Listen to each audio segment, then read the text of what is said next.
During the Reagan administration, E. Robert Wallach was convicted for taking payments while promising to influence contracts once he received a Justice Department appointment, despite not having landed a job at the time he pocketed the bribes. That is exactly what Mr. Holman did here. If that's what he did, why didn't the Biden Department of Justice charge him? I have no idea. Obviously, I don't serve in the DOJ. I'm in the legislative branch. But I Is that a question you have? I'm wondering. No, I mean, hopefully we can get an answer to that as well. I think, just this week or last week, I talked about if there was one disappointment I had is the fact that, there wasn't an aggressive prosecution on the now president of the United States, because maybe he could have been sitting somewhere not bothering the rest of us if we had just kind of done our part and made sure there was prosecutions that went forward a little quicker.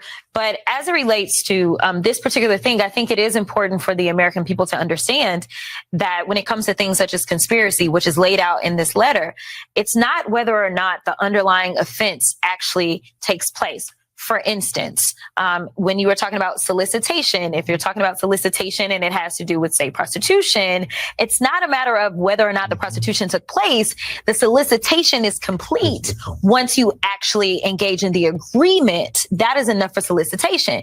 So I think, number one, we've already got a bit of an admission from this administration when the press secretary said he was entrapped. Well, entrapment is a defense.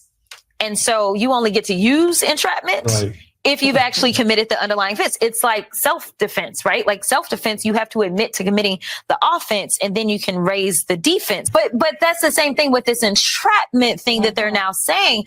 But when it comes down to conspiracy, the conspiracy is complete at the agreement.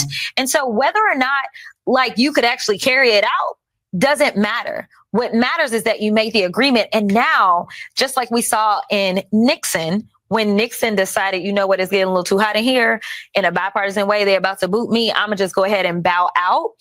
Part of the biggest issue with Nixon was the cover-up of it. That became the bigger issue. And now that's what we see with this administration. Not only are they going out and they are doing illegal things, they are then engaging in a cover-up over these things instead of just being transparent.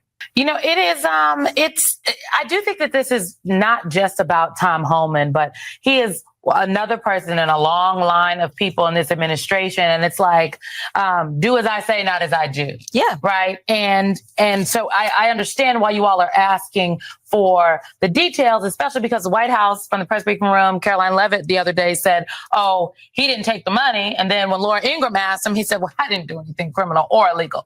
But did you take the money? Because my MSNBC colleague said that there's internal documents that say you did, and it's on camera. I'm not really sure. It seems like the attorney general is too busy trying to figure out if the president is tweeting her about something or truthing her or whatever you want to call it, or texting. I'm not really sure because he's real concerned about Tish James and trying to figure out why we can't prosecute Tish James. Yet sitting in his administration, it seems clear that he has plenty of criminals amongst them, including himself, that maybe should be prosecuted, but we're not going to talk about that.